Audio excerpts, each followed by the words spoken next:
शिव के विभिन्न तीर्थों की महिमा।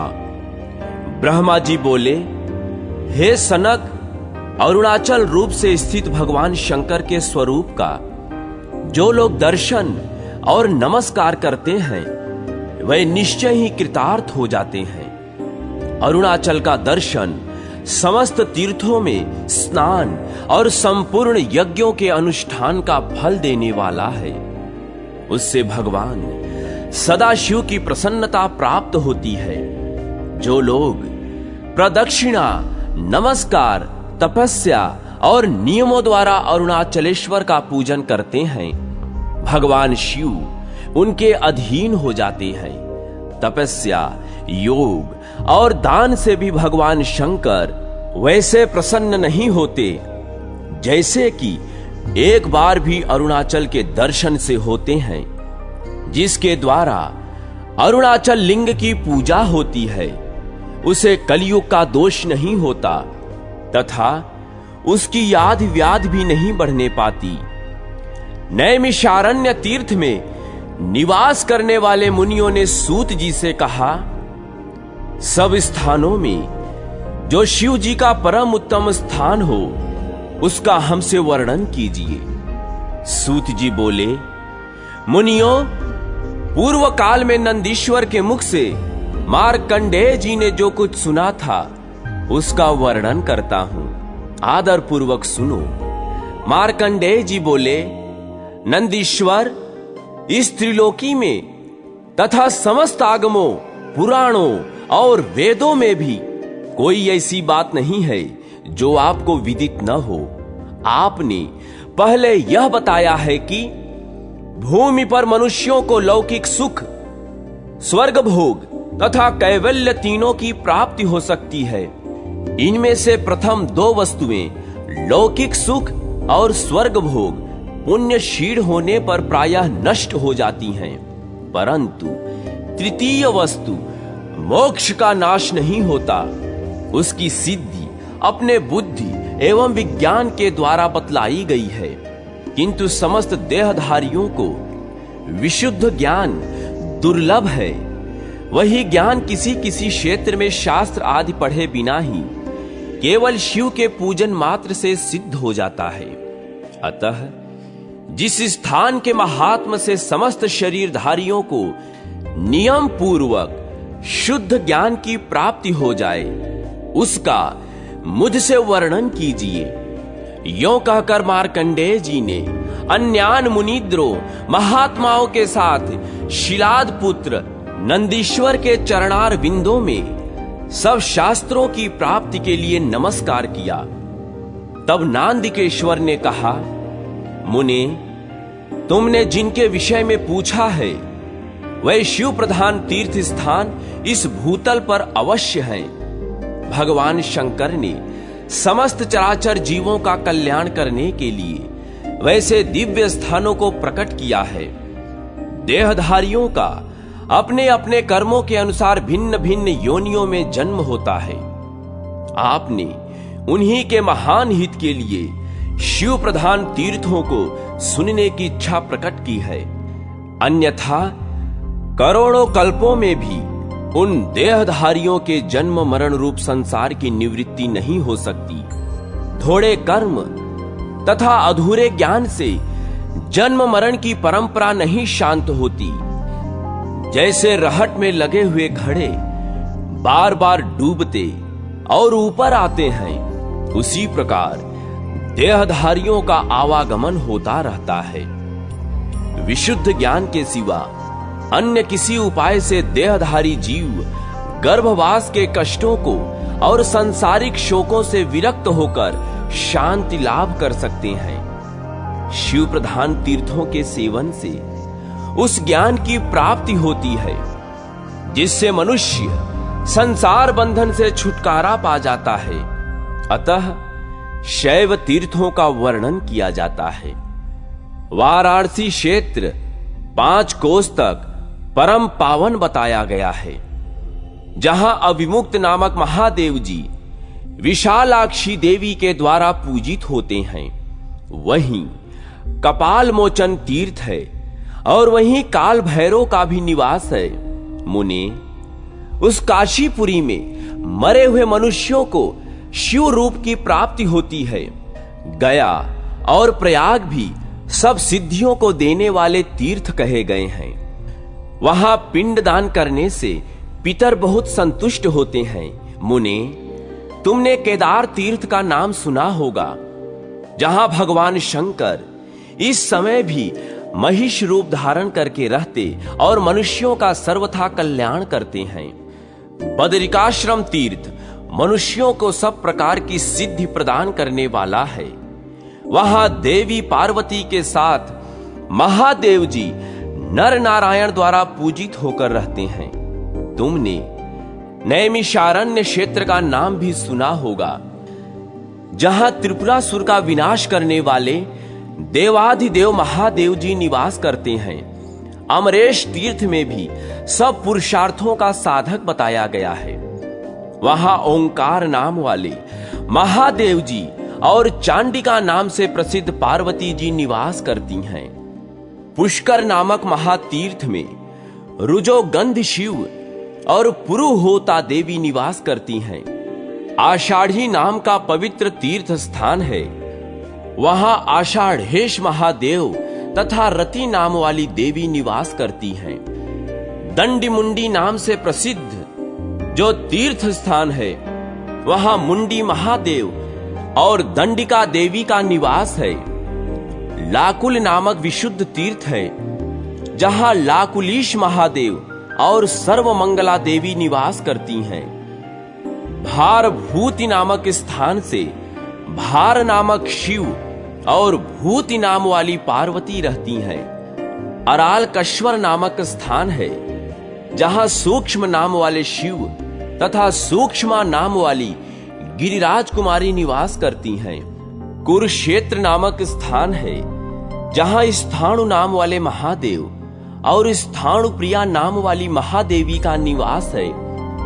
कनखल नामक उत्तम तीर्थ स्थान है, जहां भगवान शिव उग्र नाम से और गिरिराज नंदिनी उमा नाम से निवास करती हैं। मार्कंडेय तालक नाम वाले तीर्थ में स्वयंभू और महादेव और स्वायाम्भुवी महादेवी रहती हैं। अट्ठहास नामक महातीर्थ है, जहां सूर्य देव ने भगवान शंकर की पूजा करके अपना मनोरथ पूर्ण किया था। वेद वेताओं में श्रेष्ठ मार्कंडेय कृत्तिवास क्षेत्र है, जहां का निवास महादेव जी के लिए कैलाश की अपेक्षा भी अधिक प्रिय है। श्री शैल पर भगवान महेश्वर भ्रमरांबिका देवी के साथ मल्लिकार्जुन नाम से निवास करते हैं। ब्रह्मा जी ने सृष्टि कार्य की सिद्धि के लिए इनका पूजन किया था। सुवर्णमुखरी नदी के तट पर भगवान शंकर कालहस्ती नाम से प्रसिद्ध हैं। उनके साथ भृंग मुखराल का नाम वाली अंबिका देवी रहती हैं। भगवान व्यासन वहां अंबा सहित भगवान शिव की आराधना करते हैं।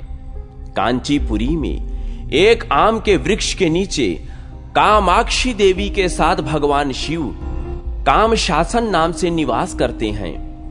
व्याघ्नपुर नाम से प्रसिद्ध एक तीर्थ है, जहां तिल्ली वन के भीतर नृत्य करते हुए भगवान नटराज की महर्षि पतंजलि उपासना करते हैं। सेतुबंध नामक तीर्थ है, जहां भगवान श्री रामचंद्र ने समस्त पापों का नाश करने वाले महादेव जी की रामेश्वर नाम से स्थापना की है। गजप्रपा नामक एक तीर्थ स्थान है, जहां भगवान वृषभध्वज संपूर्ण जगत की रक्षा करने के लिए अश्वत्थ वृक्ष के नीचे विराजमान हैं। वृंदाचल क्षेत्र में मणिमुक्ता नदी के तट पर महादेव जी सदा निवास करते हैं। यह बात तो तुमने सुनी ही होगी। मध्यार्चन नामक उत्तम स्थान का नाम भी तुमने सुना ही होगा, जहां मनोवांछित वर देने वाले भगवान शंकर गौरी देवी के साथ नित्य निवास करते हैं। भगवान सोमनाथ जहां निवास करते हैं, उस सोम तीर्थ का नाम भी तुमने सुना ही होगा, जहां शरीर त्याग करने वाले पुरुषों को पुनः संसार बंधन की प्राप्ति नहीं होती। सिद्धवट नामक क्षेत्र की चर्चा भी तुम्हारे सुनने में आई होगी, जहां सिद्ध पुरुष उत्तम ज्योतिर्लिंग की पूजा करते हैं।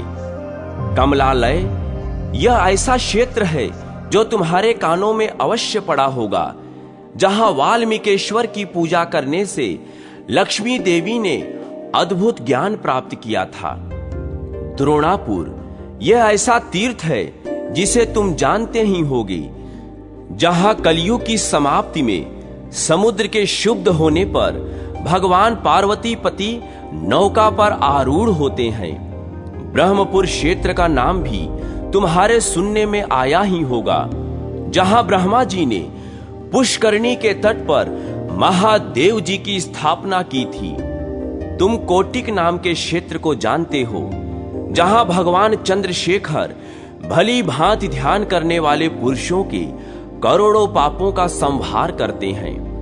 गोकर्ण क्षेत्र का नाम तुम्हारे कानों में पड़ा होगा, जिसके समीप भगवान शिव की आराधना की अभिलाषा रखने वाले परशुराम जी स्वर्गलोक का सुख भी नहीं चाहते। त्रिपुरांतक क्षेत्र का नाम भी तुमने सुना ही होगा, जहां 3 नेत्रों वाले भगवान शिव अपना दर्शन करने वाले पुरुषों के नरकमय का निवारण करते हैं। कालांजर क्षेत्र है, जहां निवास करने वाले भगवान नीलकंठ भक्तों के भयंकर संसार रोग का निवारण करते हैं। प्रियाल वन प्रसिद्ध है, जहां भगवान अंबिकापति ने दूध की इच्छा रखने वाले उपमन्यु को दूध का समुद्र ही दे डाला था। प्रभास क्षेत्र का परिचय भी तुम्हें दिया गया है, जहां भगवान चंद्रशेखर ने श्री कृष्ण और बलभद्र से पूजित होकर अक्षय फल प्रदान किया है। वेदारण्य तीर्थ को जानते हो, जहां प्रजापति दक्ष ने मोक्ष के लिए भगवान शंकर की प्रार्थना की थी। हेमकूट का नाम तुमने सुना होगा, जहां भगवान त्रिलोचन का स्थान है, जहां तपस्या करने वाले पुरुषों का पुनर्जन्म नहीं होता। वेणुवन नामक क्षेत्र सब पापों का नाश करने वाला है, जहां वंशलता के गर्भ से मुक्तामणि में भगवान शिव प्रकट हुए। अंधकासुर के शत्रु भगवान शिव का जालंधर नामक स्थान तुमने सुना होगा, जहां तपस्या करके जलंधर ने शिव गणों का आधिपत्य प्राप्त किया था। ज्वालामुख नामक स्थान को तुम जानते ही होगे, जहां ज्वालामुखी देवी ने भगवान काल रुद्र का पूजन किया है। भद्रपट नाम से प्रसिद्ध एक क्षेत्र है, जिसे तुमने सुन ही रखा होगा, जहां भक्तों ने संपत्ति के लिए भगवान त्रिलोचन का पूजन किया। गंधमादन क्षेत्र तुम्हारे सुनने में आया होगा, जहां भगवान मृत्युंजय की पूजा करके मनुष्य निश्चय ही सुख प्राप्त करता है। मैंने शिव जी के गो पर्वत नामक स्थान का भी परिचय दिया है, जहां उपासना करके पाणिनि वैयाकरणों में अग्रगण हो गए हैं। वीर कोष्ठ नामक क्षेत्र का तो तुमने स्मरण किया है, जहां तपस्या करके महर्षि वाल्मीकि ने कवियों में प्रधानता प्राप्त कर ली। महातीर्थ को तुम जानते ही होगे, जहां भगवान शंकर ने ब्रह्मा आदि देवताओं को पढ़ाया है। मयूरपुर मायावरम नामक माहेश्वर तीर्थ है, जहां तपस्या करके इंद्र ने वज्र प्राप्त किया। वेगवती नदी के तट पर श्री सुंदर नामक क्षेत्र है, जहां कलयुग में देवाधिदेव महादेव जी शोभा पाते हैं। भगवान शंकर के कुंभकोण नामक स्थान को तुम जानते ही हो, जहां माघ मास में साक्षात गंगा भी अपने पाप की शांति के लिए निवास करती है। गोदावरी नदी के तट पर त्रयंबक नामक स्थान है, जहां कार्तिकेय जी ने तारकासुर को मारने वाली शक्ति प्राप्त की है।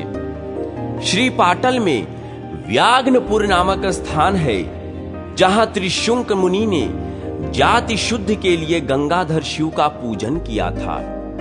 कदमपुरी नामक क्षेत्र तो तुम्हें याद ही होगा, जहां महादेव जी ने तुम्हारे लिए त्रिशूल से काल पर भी आघात किया था।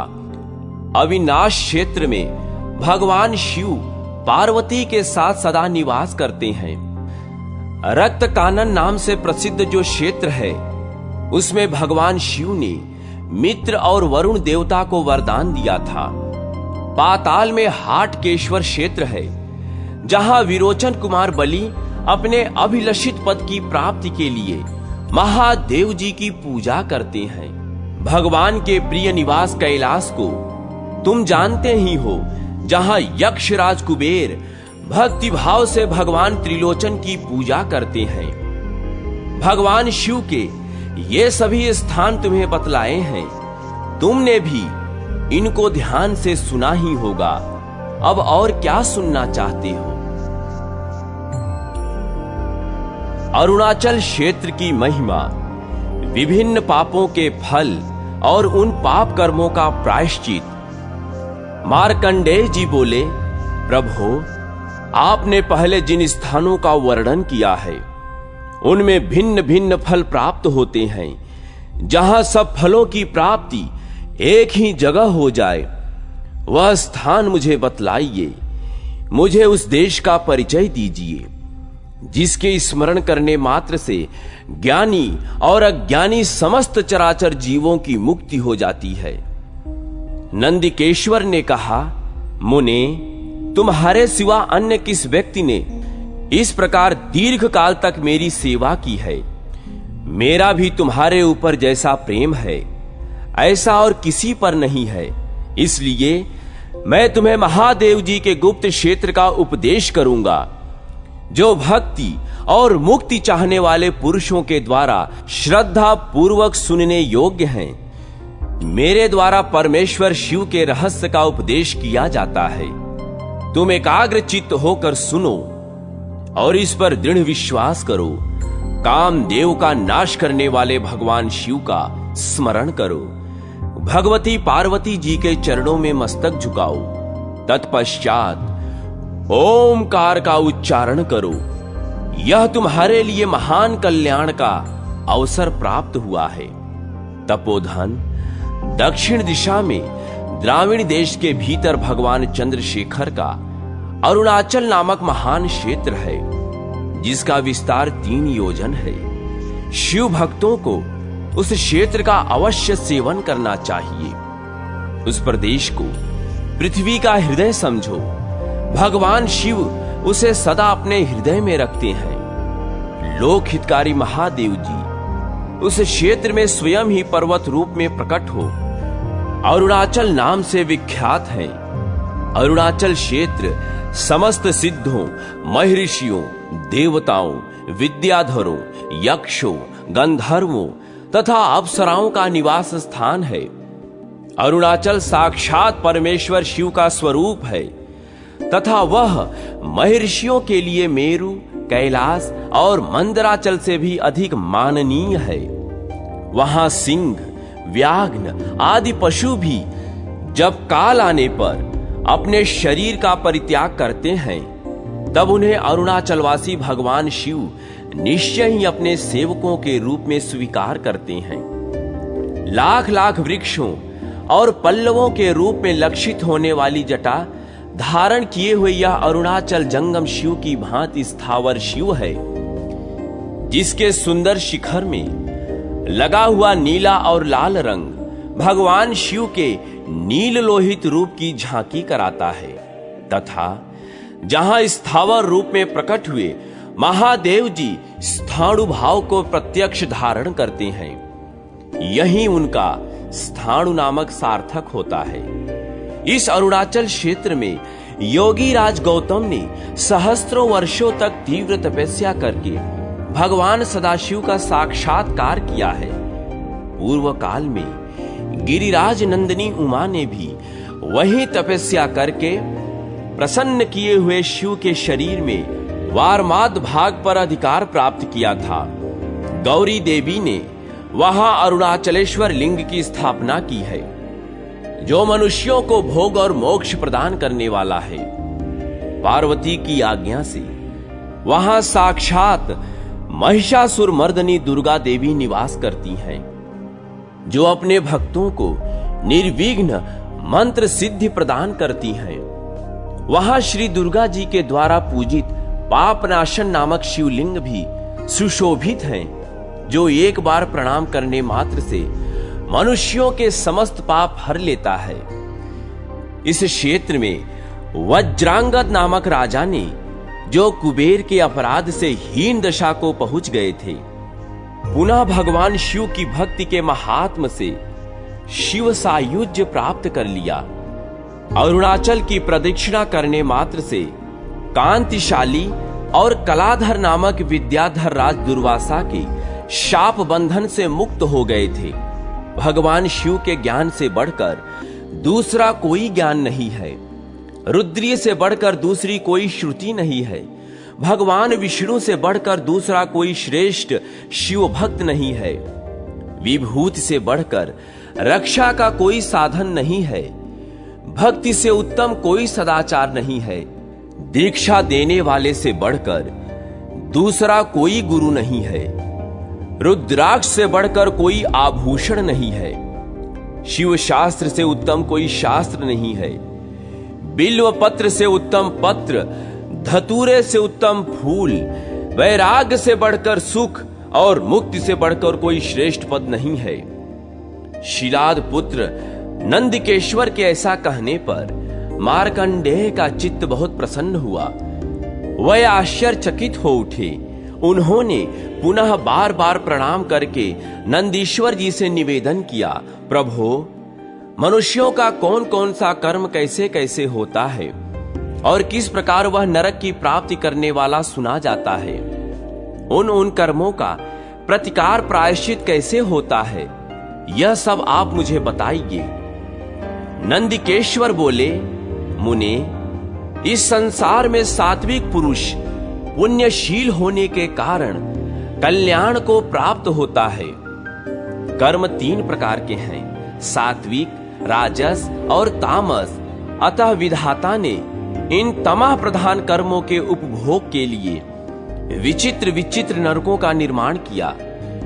ब्रह्म हत्या के पाप से मनुष्य मृत्यु के पश्चात गधा, कुत्ता अथवा सुअर होकर फिर चांडाल होता है। शराब पीने से द्विज चिरकाल तक नरक में पड़े रहने के पश्चात कृमि, कीट एवं पतंग योनि को प्राप्त होता है अथवा कर्म कर दास हो जाता है। ब्राह्मण के धन का अपहरण करने से मनुष्य ब्रह्म राक्षस होता है तथा जिस जिस वस्तु की वह चोरी करता है, दूसरे जन्म में वह वस्तु उसे नहीं प्राप्त होती। गुरु पत्नी गमन करने वाला पुरुष चिरकाल तक असिपत्र वन में यातना भोग कर अंत में नपुंसक होता है। पर स्त्रीगामी मनुष्य यमदूतों द्वारा लोहे के तपाए हुए डंडों से पीटा जाता है और काल सूत्र नामक नरक में निवास करता है। आग लगाने वाला घोर नरक में वास करता है, जहर देने वाला सुघोर नरक में, चुगलखोर महाघोर नरक में और धर्म की निंदा करने वाला अवीची नरक में पड़ता है। मित्रद्रोही कराल नामक नरक में, हिंसक भीम नरक में, छिपकर पाप करने वाला संहार नरक में, असत्यवादी भयानक नरक में तथा पराये खेत और धन आदि का अपहरण करने वाला मनुष्य असिघोर नरक में निवास करता है। पर द्रोह परायण पुरुष वज्र में, मांस भक्षण करने वाला द्विज तरल में, माता पिता से द्रोह करने वाला तीक्ष्ण और जप की निंदा करने वाला तापन नामक नरक में पड़ता है। घोड़े की हत्या करने वाला निरुच्छ्वास में, गो हत्यारा दारुण में, भ्रूण हत्यारा चंड में और स्त्री की हत्या करने वाला कूलक नरक में वास करता है। देव संपत्ति का अपहरण करने वाला दहन में और पराया धन हरण करने वाला घोर घोर नरक में पड़ता है। यमराज के दूत सभी पापियों को नरक में गिराते हैं, उन्हें रस्सियों से बांधते हैं, डंडों से पीटते हैं और किलों से छेदते हैं। तीखी चोंच वाले बगुले, गीध, भयंकर नेत्रों वाले बड़े बड़े सर्प, काले काले नाग, व्याघ्न तथा अन्य हिंसक जीव उन पापियों को डसते हैं। शस्त्रों से काटकर टुकड़े टुकड़े कर देते हैं, देह को आग में डालकर जलाते हैं, गहरे गड्ढे में गाड़ते हैं, ऊपर से कोड़ों से पीटते हैं, खौलते हुए तेल के कड़ाहे में पकाते हैं तथा महीन सुइयों से छेद छेद कर पीड़ा पहुंचाते हैं। यमदूत पापियों से ऐसे बड़े बड़े भार ढुलवाते हैं जिनको ढोना बहुत ही कठिन है। भगवान विष्णु से वैर करने वाला मनुष्य गिरगिट और शिवद्रोही पुरुष मरकट होता है। इस प्रकार पापों का फल जानकर उसकी शांति के लिए प्रायश्चित करना चाहिए। आसक्ति पुरुषों को इस अरुण क्षेत्र में ही पापों का भली भांति प्रायश्चित करना उचित है। अब मैं पाप पूर्ण चित्त वाले समस्त प्राणियों की शुद्धि के लिए विस्तार पूर्वक प्रायश्चित का वर्णन करता हूं। ब्रह्मघाती मनुष्य अरुणाचल क्षेत्र में जाकर कद्रूर तीर्थ में गोता लगावे और भस्म एवं रुद्राक्ष धारण करके पंचाक्षर मंत्र का जप करते हुए उपवास करें। मन और इंद्रियों को संयम में रख परमेश्वर भगवान शिव की पूजा करे और ब्राह्मणों को भोजन करावे। तत्पश्चात 1 वर्ष तक भिक्षा के अन्न पर निर्वाह करते हुए जितेंद्रिय भाव से वहां रहे और भगवान अरुणाचल का भक्ति पूर्वक विशेष पूजन करे। ऐसा करने वाला पुरुष ब्रह्म हत्या से मुक्त हो ब्रह्मलोक में सम्मानित होता है। मदिरा पीने वाला मनुष्य भी अरुण क्षेत्र में 1 वर्ष तक विशुद्ध आचार विचार से रहे और महादेव जी की पूजा करके शतरुद्री का पाठ करते हुए उन्हें दूध से नहलावे। ऐसा करने पर वह मदिरा पान जनित पाप से शीघ्र मुक्त हो जाता है। सुवर्ण की चोरी करने वाला पातकी अरुण क्षेत्र में महादेव जी की बिल्व पत्रों से पूजा करके यदि ब्राह्मणों को भोजन करावे तो उसे उस दुस्तर पाप से छुटकारा मिल जाता है। गुरु पत्नी गामी पुरुष अरुणाचल में जाकर भक्ति पूर्वक व्रत का पालन करते हुए प्रतिदिन षड अक्षर मंत्र का जप करे तो उसे उस पाप से मुक्ति मिल जाती है। पराई स्त्री का अपहरण करने वाला मनुष्य अरुणाचल क्षेत्र में जितेंद्रिय भाव से निवास करे और 1 मास तक प्रतिदिन नए नए फूलों से अरुण शिव की पूजा करे तथा शक्ति के अनुसार धन का दान करे तो वह तत्काल पाप से मुक्त हो जाएगा। जहर देने वाला मनुष्य भी अरुण क्षेत्र में पूर्वोक्त रीति से व्रत का पालन करते हुए निवास करे और महादेव जी को सब प्रकार के उपहार भेंट करे तो वह उस दोष से छूट जाता है। चुगली का पाप करने वाला भी अरुण क्षेत्र में व्रती होकर वेदोक्त कर्म में तत्पर रहते हुए यदि श्रेष्ठ ब्राह्मणों को पढ़ावे या पढ़ने में सहायता करे तो वह पाप रहित हो जाता है। स्त्री, बालक और गाय की हत्या करने वाला पुरुष भी अरुण क्षेत्र में जाकर अपने पाप का नाश करने के लिए व्यतिपात योग में ब्राह्मणों को तिलदान करे। छिपे पाप करने वाला भी यदि अरुण क्षेत्र में इंद्रिय संयम पूर्वक गुप्त दान करे तो निष्पाप हो जाता है। असत्यवादी मनुष्य अरुण क्षेत्र में 6 महीने तक निवास कर प्रतिदिन अरुणाचलेश्वर स्तोत्र का पाठ करने से पाप रहित हो जाता है। घर का अपहरण करने वाला मनुष्य नूतन शिव मंदिर बनवा दे तो शीघ्र ही पाप से मुक्त हो भगवान शिव के सायुज्य को प्राप्त होता है। यदि किसी अभीष्ट वस्तु के लिए प्रार्थना करनी हो तो पैदल चलकर ही भगवान अरुणाचल की प्रदक्षिणा करे। इससे वह शुभ अभीष्ट अनायास ही प्राप्त हो जाता है। छींक आने पर, पांव लड़खड़ाने पर, परवश होने पर, बुरे सपने देखने पर, प्रीति की अधिकता होने पर भी विद्वान पुरुषों को भगवान अरुण शंकर का नामोच्चारण करना चाहिए। गया, प्रयाग, काशी, पुष्कर तथा सेतुबंध तीर्थ में मनुष्यों को जो जो पुण्य प्राप्त होता है उससे भी अधिक पुण्य इस अरुण क्षेत्र में मिलता है। अरुण क्षेत्र के समीप किए हुए शास्त्रोक्त 16 दान द्विगुण फल देने वाले होते हैं।